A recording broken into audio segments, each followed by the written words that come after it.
నా తల్లి గౌరవాన్ని కాపాడలేనప్పుడు నేను చచ్చిపోవటం నయం అంటూ సినీ నటుడు జనసేన అధినేత పవన్ కళ్యాణ్ గురువారం అర్ధరాత్రి చేసిన వరుస ట్వీట్లు ఇప్పుడు తెలుగు రాష్ట్రాల్లో సంచలనం సృష్టిస్తున్నాయి.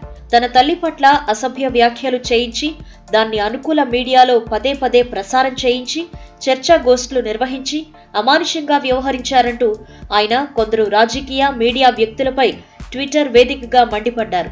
బ్యాక్ స్టాబ్ అనే హ్యాష్ ట్యాగ్ తో చేసిన మరో 3 ట్వీట్లలో నేరుగా ఏపీ సీఎం చంద్రబాబు నాయుడు, ఆయన తనయుడు లోకేష్, ముగ్గురు మీడియా అధిపతులు, దర్శకుడు రామ్ గోపాల్ వర్మపై పవన్ తీవ్ర ఆరోపణలు చేశారు. చేయూతనిచ్చిన చేయిని వెనక నుంచి మీడియా శక్తుల ద్వారా చంపివేస్తూ ఉంటారు, మిమ్మల్ని ఎలా నమ్మాలి అంటూ చంద్రబాబును ఉద్దేశించి ప్రశ్నించిన ఆయన ఇటీవల తెలుగు సినీ పరిశ్రమలో కాస్టింగ్ కౌచ్ వివాదం దుమారం రేపుతూ ఉండడం తెలిసిందే. ఈ నేపథ్యంలో కశ్మీర్ అత్యాచారంపై నిరసన తెలిపే కార్యక్రమంలో పాల్గొన్న పవన్ కళ్యాణ్ ను నటి శ్రీరెడ్డి వివాదం గురించి మీడియా ప్రశ్నించగా ఆమె చట్టపరంగా వెళ్లాల్సిందని ఆయన సూచించారు. దీంతో శ్రీరెడ్డి ఆయనపై మండిపడుతూ పవన్ తల్లిని ఉద్దేశించి రాయటానికి వీల్లేని అభ్యంతరకర వ్యాఖ్యలు చేశారు. అనంతరం దర్శకుడు రామ్ గోపాల్ వర్మ ఈ వ్యవహారంలోకొచ్చి పవన్ ను వివాదంలోకి లాగాల్సిందిగా, అలాంటి మాట అనాల్సిందిగా కూడా తానే సూచించానని చెప్పారు. శ్రీరెడ్డి వర్మల తీరును తప్పుపడుతూ పవన్ కుటుంబానికి చెందిన వ్యక్తులు ఇప్పటికే మీడియా ముందుకొచ్చి మాట్లాడారు.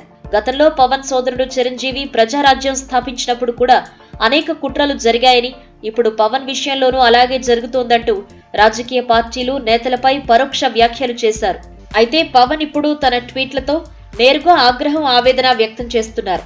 తన తల్లిని అవమానించారంటూ ఆవేదన, తనపై కక్షగట్టారు అంటూ ఆగ్రహం వ్యక్తం చేశారు.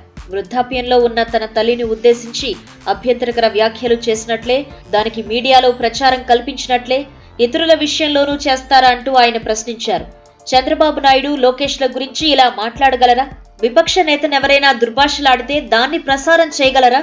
ఇదే బాలకృష్ణ విషయంలో అయితే ఇలానే చేస్తారా అంటూ పవన్ మీడియాను నిలదీశారు. పవన్ ట్వీట్లలో ప్రధానంగా 6గురిపై ఆరోపణలు చేశారు. తెలుగుదేశం ప్రభుత్వం రావటానికి తాను సహకరిస్తే ఇప్పుడందుకు ప్రతిఫలంగా గత 6 నెలలుగా తనపై దుష్ప్రచారం చేస్తున్నారని ఆరోపించారు. వీరందరి కుటుంబాల్లోని మహిళలు సురక్షితంగా ఉన్నారని, కానీ వారి రాజకీయ ప్రయోజనాల కోసం, టీఆర్పీల కోసం తన 70 ఏళ్ల తల్లి మాత్రం అవమానానికి గురైందని లోకేష్, ఆయన స్నేహితుడు కొన్ని మీడియా సంస్థలతో కలిసి తనపై, తన కుటుంబంపై, తన అభిమానులపై నిరవధికంగా దాడులు చేస్తున్నారన్నారు. దీన్ని మీడియా చేస్తున్న అత్యాచారంగా ఆయన అభివర్ణించారు. ఇందుకోసం 10 కోట్లు ఖర్చు పెట్టారని ఆయన ఆరోపించారు. ఈ వీడియో మీకు నచ్చినట్టయితే లైక్ చేయండి, షేర్ చేయండి. మరిన్ని ఇంట్రెస్టింగ్ వీడియోస్ చూడడానికి మా ఛానల్ కు తప్పక సబ్స్క్రైబ్ అవ్వండి.